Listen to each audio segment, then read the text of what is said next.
열왕기상 2장 5에서 46절 말씀입니다. 스루야의 아들 요압이 내게 행한 일, 곧 이스라엘 군대의 두 사령관 넬의 아들 아브넬과 예델의 아들 아마사에게 행한 일을 네가 알거니와, 그가 그들을 죽여 태평시대에 전쟁의 피를 흘리고 전쟁의 피를 자기의 허리에 띤 띠와 발에 신은 신에 묻혔으니, 네 지혜대로 행하여 그의 백발이 평안히 스올에 내려가지 못하게 하라. 마땅히 길랏 바르실레의 아들들에게 은총을 베풀어 그들이 네 상에서 먹는 자 중에 참여하게 하라. 내가 네 형 압살롬의 낯을 피하여 도망할 때에 그들이 내게 나왔느니라. 바후림 베냐민 사람 게라의 아들 시므이가 너와 함께 있나니, 그는 내가 마하나임으로 갈 때에 악독한 말로 나를 저주하였느니라. 그러나 그가 요단에 내려와서 나를 영접함으로 내가 여호와를 두고 맹세하여 이르기를 내가 칼로 너를 죽이지 아니하리라 하였노라. 그러나 그를 무죄한 자로 여기지 말지어다. 너는 지혜 있는 사람이므로 그에게 행할 일을 알지니 그의 백발이 피 가운데 스올에 내려가게 하라. 다윗이 그의 조상들과 함께 누워 다윗 성에 장사되니, 다윗이 이스라엘 왕이 된 지 40년이라. 헤브론에서 7년 동안 다스렸고 예루살렘에서 33년 동안 다스렸더라. 솔로몬이 그의 아버지 다윗의 왕위에 앉으니 그의 나라가 심히 견고하니라. 사랑하는 형제 여러분, 9월 24일 토요일 새벽 목상에 오신 것을 환영합니다. 아도니아의 모반으로 인해 오히려 신속하게 솔로몬의 왕위 계승이 이루어진 후에 기력이 잠시 회복되었던지 역대상을 보면 다윗의 약간의 섭정 기간이 있어서 성전 예배의 새 규례를 제정하는 등의 일을 했습니다. 그 후 백성들과 신하들에게와 솔로몬에게 공식적인 유언을 준 것이 역대상 28장에는 나오고요. 이제 여기서는 솔로몬에게 개인적으로 유언을 주는 것입니다. 4절까지는 하나님의 대리자로서 후계자에게 주는 격려 및 언약을 계승해 주었어요. 이제 5절부터는 특정 사람들에 대해 어떤 처분들을 명한 것입니다.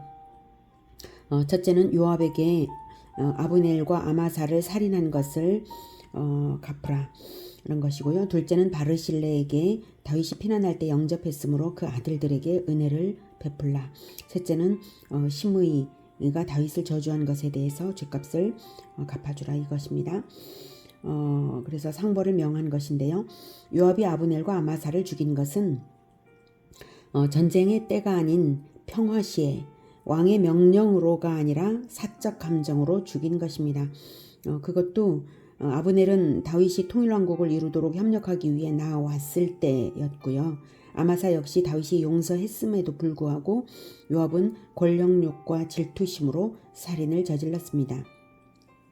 더욱이 요압이 군대 장관이므로 요압의 살인 행위가 다윗 왕의 명령에 의한 것이라고 백성들의 오해를 불러일으키기에도 충분한 악행이었습니다. 아마도 다윗은 그때 과거 자기가 우리아를 죽일 때에 요압에게 사주하여서 죽이게 한 일을 다시 떠올리며 깊은 회개와 참담함을 느꼈을 것입니다. 그 죄에 대한 응분의 대가가 다윗 자신에게로 이런 방식으로 여전히 남아서 돌아오고 있음을 느꼈을 것입니다. 그 외에도 요압은 압살롬을 사로잡을 수 있는 상황에서 왕의 명령을 거역하여서 일부러 죽였고, 또 아도니아 모반을 함께 공모한 반역 도당이었으므로 이미 요압은 죽어 마땅한 죄를 많이 저질렀습니다. 하지만 다윗은 요압의 많은 공로를 무시할 수가 없었고요. 군대의 동요와 백성들의 의혹이 따를 수 있었으므로 요압을 즉시로 죽일 수가 없었을 뿐 응분의 심판을 면제할 수는 없는 일입니다. 그래서 6절에서 네 지혜대로 행하여 그의 백발이 평안히 스올에 내려가지 못하게 하라. 이 말은 정당한 명분을 확보할 때에 반드시 죽이라는 것입니다. 늙었다고 사형을 면제해서도 안 된다는 것입니다. 7절에 이제 바르실레의 아들들에게 은총을 베풀라는 것은 바르실레는 지금 죽고 없으므로 바르실레가 다윗에게 베푼 은혜를 그 아들들에게 갚으라는 것입니다. 은혜를 갚는 일도 반드시 해야 됨을 알 수가 있죠. 8절에서 이제 시므이에 대한 걸 말하는데요. 시므이가 이제 너와 함께 있나니라고 하는 것은 지금 현재 예루살렘에 존재하는 거죠. 너와 함께 있나니 그는 내가 마하나임으로 갈 때에 악독한 말로 나를 저주하였느니라. 그러나 그가 요단에 내려와서 나를 영접함으로 내가 여호와를 두고 맹세하여 이르기를 내가 칼로 너를 죽이지 아니하리라 하였노라. 그래서 그 맹세를 지켜야 했기에 다윗은 직접 시므이를 죽이지는 않았습니다. 그러나 시므이가 죽을 죄를 범한 것이고 그 죄에 대한 대가를 반드시 받아야 된다라는 거죠. 그러나 그를 무죄한 자로 여기지 말지어다. 죄가 분명히 있기 때문에 죄값을 치러야 될 건 당연한 것이다 라고 말하고 있습니다. 그래서 이제 시므이는 다윗 왕을 공개적으로 저주하였음에도 불구하고 죽임을 당하지 않은 이유에는요. 다윗 왕이 당시 압살롬의 반역을 평정한 상황에서 무엇보다 민심을 수습해야 했기 때문입니다. 지파 간의 갈등을 유발하는 일을 자제했던 것이죠. 시므이는 간교한 사람이어서 바로 그런 이유로 자기가 살아날 수 있을 것으로 보고 베냐민 지파 1,000명을 데리고 나와서 다윗을 영접하면서 용서를 빌었던 것입니다. 그러나 그 사죄가 정치 상황이 바뀌어서 위기를 모면하고자 사죄한 것일 뿐 진정한 것은 아니었으므로 너는 지혜 있는 자이므로 그에게 행할 일을 알지니 너는 지혜 있는 사람이므로 그에게 행할 일을 알지니 그의 백발이 피 가운데 수월에 내려가게 하라. 라고 정당한 명분이 확보될 때에는 반드시 사형을 시행하라는 것입니다. 이와 같이 숙정을 명하는 것은 솔로몬 왕의 왕권 확립을 위해서도 필수적인 것입니다. 시므이는 베냐민 지파의 유력자로서 요압은 군부의 유력자로서 솔로몬을 약화시키고 반역을 도모할 가능성이 충분한 사람들이었기 때문입니다. 이런 정치적 이유가 아니더라도 요압과 시므이를 죽이는 것, 바르실레의 아들들에게 은혜를 갚는 것은 성경이 가르치는 핵심 진리의 실행입니다. 바로 대접받으신 대로 대접해 주시는 하나님의 진리입니다. 마태복음 7장 12절에서는 예수님께서 이렇게 말씀하셨죠.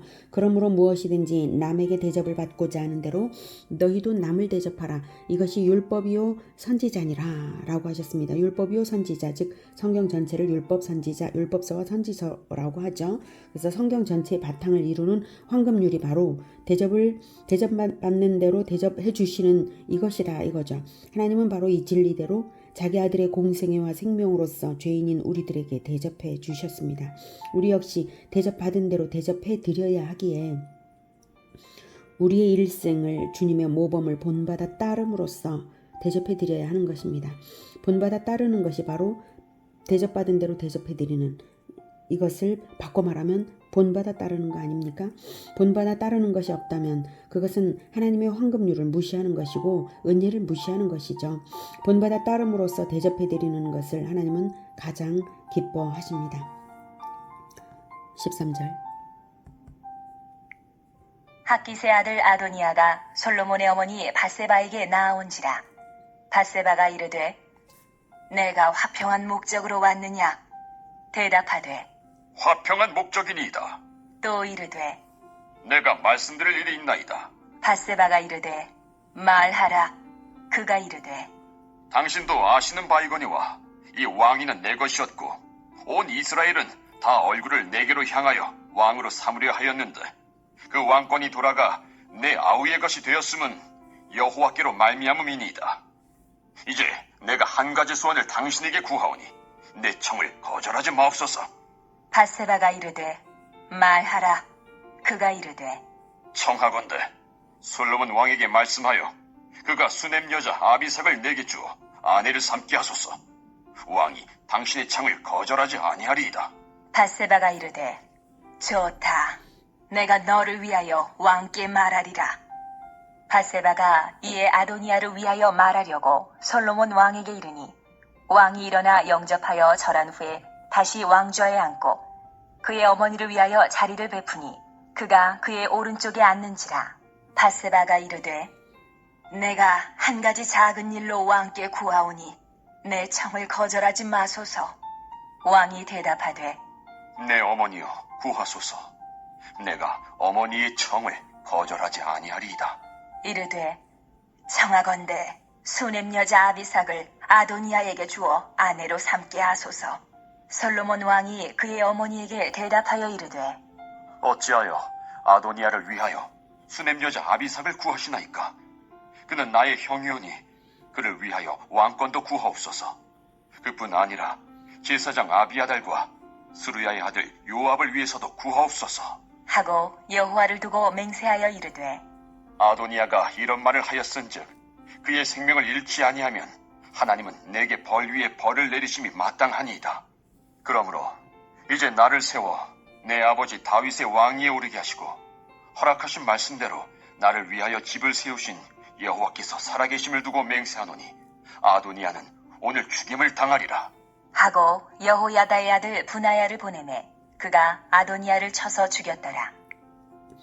아도니아가 아버지의 후궁 수넴 여자 아비삭을 요청한 것은 간교한 술책이고 모반의 마음을 버리지 않았다는 증거입니다. 왜냐하면 고대 근동에서 전 왕의 첩을 취하는 일은 사실상 후계자만이 할 수 있는 일이기 때문에 아도니아는 자기가 다윗의 진정한 후계자라고 백성들에게 은연중에 메시지를 주고 싶었던 것입니다. 그것을 바세바는 못 알아차리고 온정으로 행했고요. 솔로몬은 듣자마자 간교한 개교를 간파한 것이죠. 그래서 22, 23절에서 솔로몬이 말하기를 그의 어머니에게 대답하여 이르되 어찌하여 아도니아를 위하여 수넴 여자 아비삭을 구하시나이까? 그는 나의 형이오니 그를 위하여 왕권도 구하옵소서. 네, 왕권을 목적으로 수넴 여자 아비삭을 요구하는 것이 바로 아도니아의 계책인데 그걸 못 알아차리시겠습니까? 그뿐 아니라 제사장 아비아달과 수르의 아들 요압을 위해서도 어디 한번 구해보시죠. 이런 식으로 이제 어머니가 못 알아차린 것에 대해 가지고 이렇게 말을 한 거고요.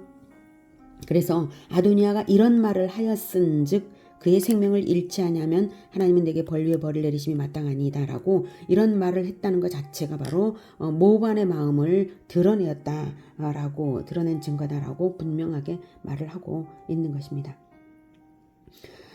아도니아는 반역주의임에도 불구하고 전에 제단뿔을 잡아 간신히 생명을 부지했었죠. 이제는 아도니아가 이런 말을 하였은즉 즉 본인의 입으로 본인의 주인됨을 증명했으므로 죽음을 당한 것이죠. 자, 이렇게 반역죄인을 처단하는 참이니 공모자들을 이참에 처단해야 합니다. 26절. 왕이 제사장 아비아달에게 이르되 네 고향 아나돗으로 가라.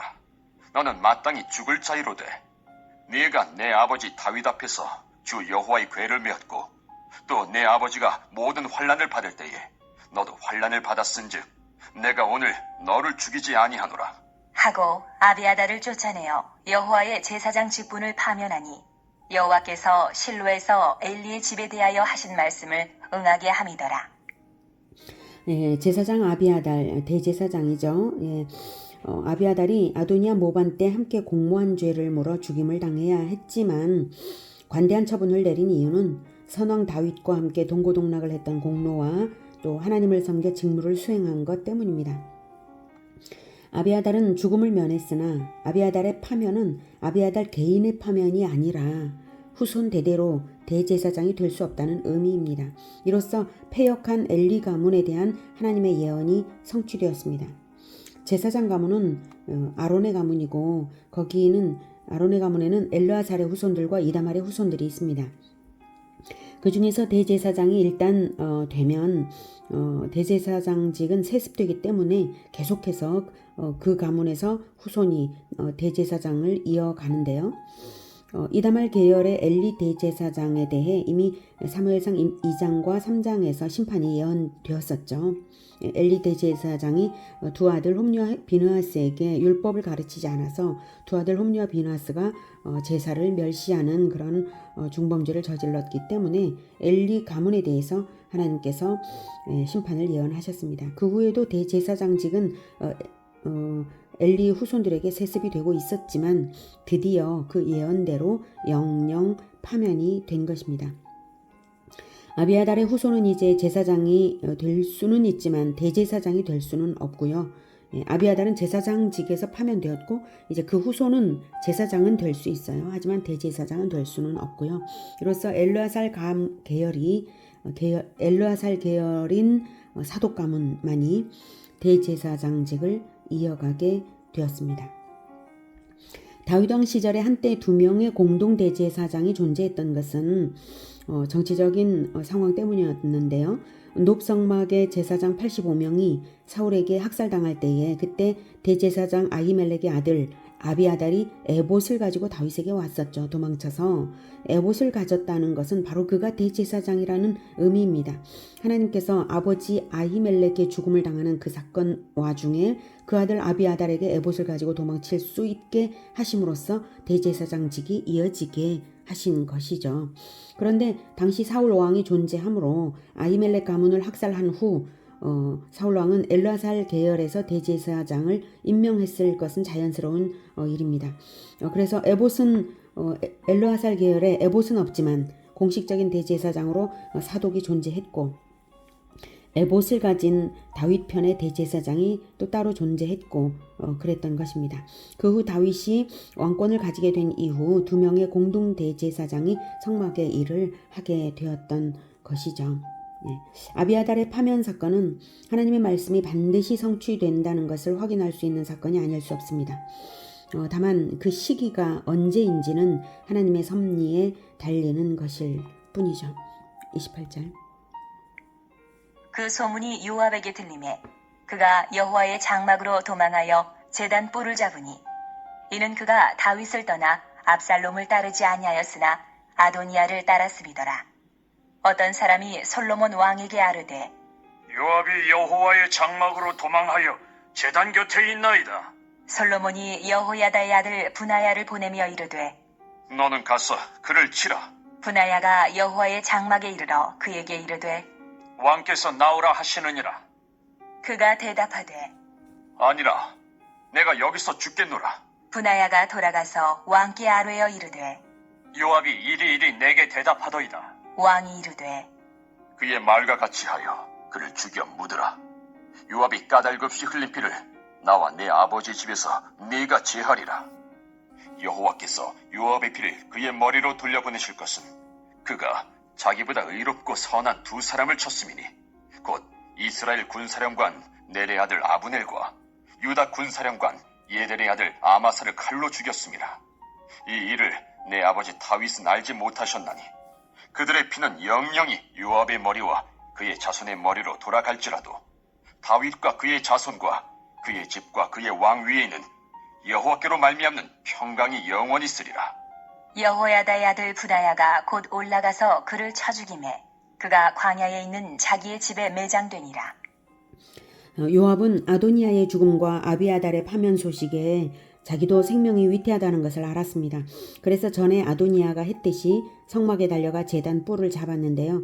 제단 뿔을 잡으면 산다는 것은 제단이 그리스도의 보혈이 흘려지는 것을 예표하는 것이므로 오직 그리스도의 보혈을 의지하여 회개할 때에는 그 어떤 죄라도 용서받는다는 의미인 것이지 회개 없이 그저 제단 뿔을 잡았다고 해서 용서가 되는 것은 아니거든요. 회개가 반드시 있어야 합니다. 아도니아는 거짓 회개의 말이었지만 잠시 동안 목숨을 부지했던 것이고요. 하지만 요압은 이미 아도니아와의 반역을 행한 자로서 아도니아와 함께 반역을 행한 자로서 죽어 마땅한 자였던 터에 회개의 말도 없었죠.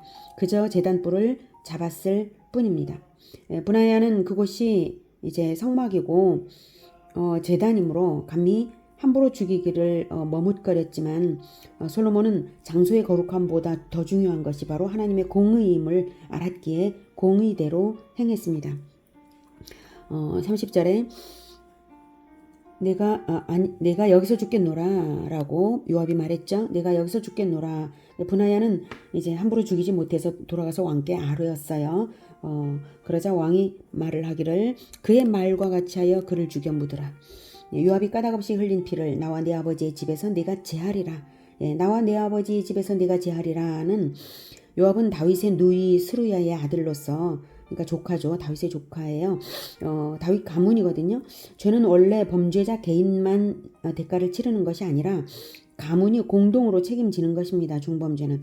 공의를 행함으로써 그 범죄자와 함께하지 않는다는 것을 그 공동체가 보여주어야만 분리가 되는 것이지, 함께 중범죄를 저지른 자를 함께 가만히 두면 함께 그 죄값을 치르는 것이죠. 범죄자의 죄악으로 인한 저주를 함께 받기 위해서는 공의를 행해야 되는 것입니다. 분리시켜야 되는 것입니다. 그래서 공의를 행하지 않고 두면 요압의 살인으로 인한 피해 호소가 여전히 하나님 앞에 남아있게 되므로 왕으로서 공의를 실행하여서 다윗 왕가의 저주를 남기지 않으려고 제하리라 한 것입니다. 자, 이렇게 반역자들을 처단하는 마당에 동일하게 왕을 공공연히 대항했던 시므이에 대하여 그냥 둘 수는 없죠. 그런데 시므이를 죽일 명분은 당장에는 없었어요. 36절.